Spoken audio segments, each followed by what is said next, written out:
which is warning that the Chancellor needs to find some cash if she wants to meet her fiscal rules. So what exactly has gone wrong this time? Well, back in March, the Chancellor had £9.9 billion of headroom against her fiscal rules, those non-negotiables, the main one being to make sure all day-to-day spending is covered only with tax receipts, so no extra borrowing. Well, this is how quickly everything's unwrapped. Rachel Reeves under fire, the £50 billion black hole that's tearing Labour apart. Right.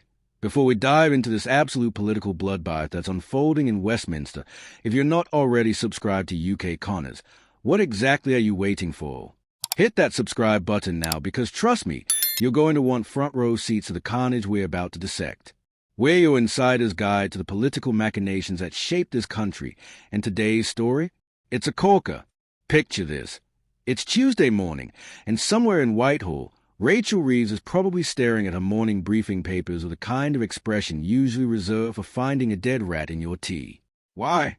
Because the cost of long-term government borrowing has just hit a 27-year high. 27 years. That's not just a number. That's a political earthquake with aftershocks that could topple governments. But here's where it gets properly tasty. Our Chancellor, the woman who walked into number 11 with all the confidence of someone who just solved the national debt crisis over breakfast, is now facing what economists are calling a £50 billion black hole in the public finances. 50 billion. That's not pocket change. That's not a rounding error. That's a kind of figure that makes grown politicians weep into their parliamentary tea. And how does Rachel Reeves respond to this existential threat to her political career? With the diplomatic finesse of a brick through a window. Many of them are talking rubbish. Brilliant. Absolutely brilliant. Nothing says, I have this completely under control, quite like dismissing your critics as purveyors of nonsense. It's the political equivalent of sticking your fingers in your ears and humming the national anthem. Now, let's be crystal clear about what we're witnessing here. This isn't just another Westminster spat over fiscal policy. This is Labour's first real test of economic competence since returning to power, and they are currently failing it with the spectacular incompetence of a sixth former attempting A-level physics. The markets are watching, the opposition is circling like vultures, and somewhere in Conservative headquarters, they are probably popping champagne corks. The National Institute of Economic and Social Research, and yes, that's NIASA for those keeping score at home, dropped this $50 billion bombshell last month.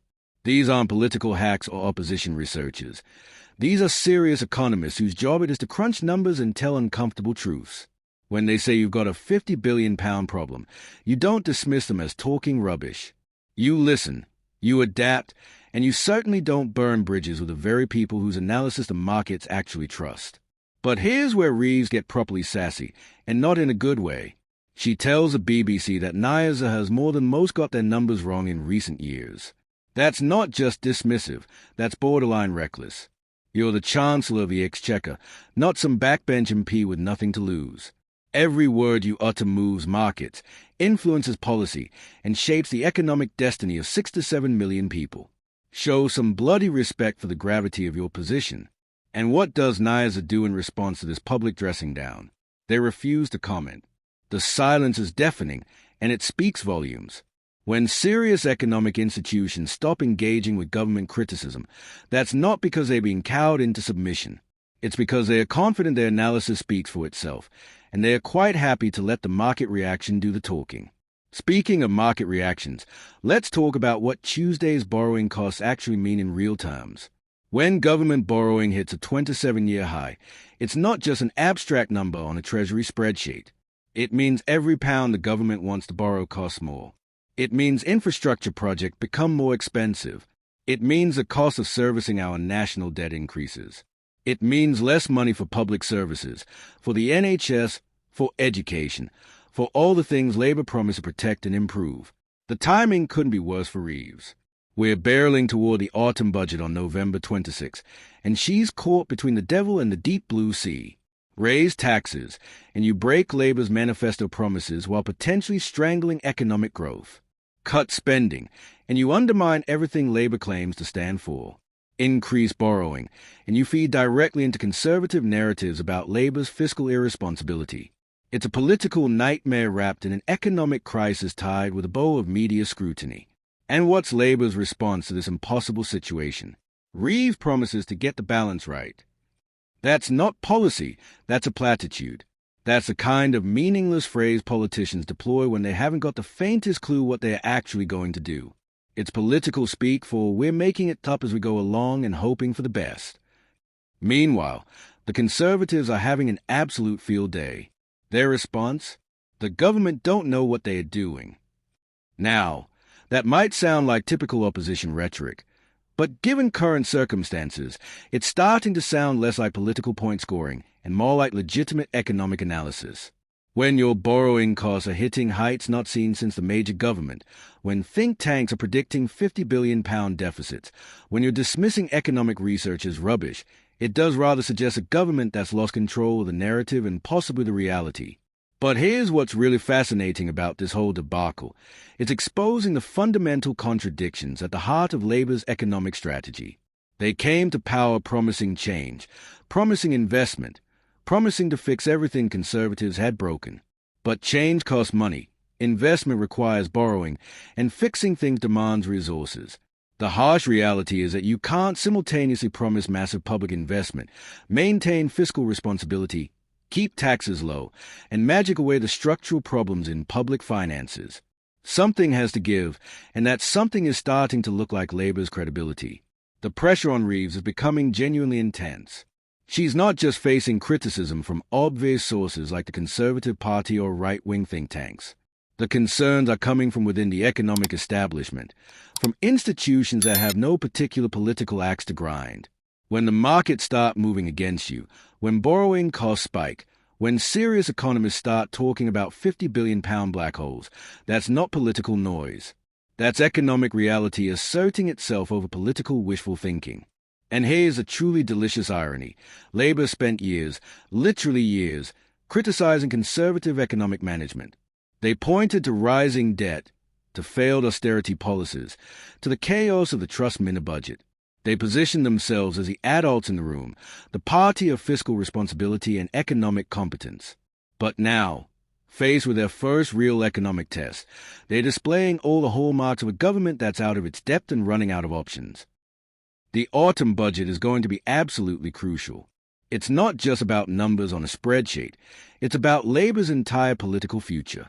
If Reeves gets this wrong, if the markets react badly, if the economic projections prove accurate, then this government's honeymoon period will be over before it's properly begun. The Conservative Party will have their key attack line handed to them on a silver platter. Labour can't be trusted with the economy. Again. But perhaps the most telling aspect of this entire affair is a communication strategy. When you're facing serious economic challenges, when markets are jittery, when borrowing costs are spiking, you don't respond with dismissive sound bites and personal attacks on economic institutions. You engage seriously with the analysis. You acknowledge the challenges. You outline your strategy for addressing them. The fact that Reeves chose confrontation over collaboration, dismissal over dialogue, suggests a government that's already feeling defensive and possibly panicked. The really worrying thing for Labour supporters is that we're still in the early days of this parliament. If they're already struggling with borrowing costs and fiscal pressures, if they're already having to contemplate tax rises and spending cuts, what happens when they face a real economic crisis? What happens when external shocks hit the economy? What happens when they have to make genuinely difficult decisions rather than just managing inherited problems? This £50 billion black hole, whether it's real or exaggerated, has become a symbol of Labour's economic vulnerability. It represents the gap between their political promises and fiscal reality. It highlights the constraints they face and the limited options available to them. Most importantly, it demonstrates that being in opposition is very different from being in government. In opposition, you can promise everything to everyone. In government, you have to deliver, and delivery costs money. The Conservative Party must be watching this unfold with barely concealed glee. After their own economic disasters, after the market turmoil of the Truss era, after years of criticism over their fiscal management, they are seeing Labour walk straight into their own economic crisis. The political gift that keeps on giving. They don't even need to attack Labour's economic competence. They can just point to the borrowing costs and let the markets do their work for them. What makes this particularly dangerous for Labour is that it feeds into existing narratives about their economic management. Fair or not, there's a persistent perception that Labour governments spend money they don't have, that they are fiscally irresponsible, that they can't be trusted with the nation's finances. This borrowing cost crisis, this £50 billion black hole, this dismissive response to economic analysis, it all reinforces those perceptions. Rachel Reeves came into this job with impressive credentials. Former Bank of England economist, serious policy wonk, someone who understood the machinery of government and the complexities of fiscal management. But credentials mean nothing if you can't handle the political pressure, if you can't communicate effectively under stress, if you can't maintain market confidence when the going gets tough. And right now, the going is getting very tough indeed. The next few weeks will be absolutely critical for this government. The autumn budget will either stabilize the situation or make it dramatically worse. Reeves will either demonstrate that she has a credible plan for addressing the fiscal challenges or confirm that Labour is just as economically incompetent as their critics suggest. The stakes couldn't be higher, and the margin for error is virtually non-existent. This is UK politics at its most brutal and unforgiving. Economic reality doesn't care about manifesto promises or political ideologies. Markets don't respect party loyalty or historical precedent. When borrowing costs spike and fiscal pressures mount, governments either adapt or they fail. Right now, Labour is being tested in the most fundamental way possible, and their response so far has been less than impressive. So there you have it. Rachel Reeves versus the £50 billion black hole, with the future of Labour's economic credibility hanging in the balance. Will she prove the doubters wrong? Or will this be the moment when Labour's return to power started to unravel? Keep watching UK Connors, because trust me, this story is far from over, and the next chapter promises to be even more explosive than this one. Remember to subscribe, hit that notification bell, and we'll see you in the next one where we'll be dissecting whatever political carnage Westminster serves up next. Because in British politics, there's always another crisis just around the corner.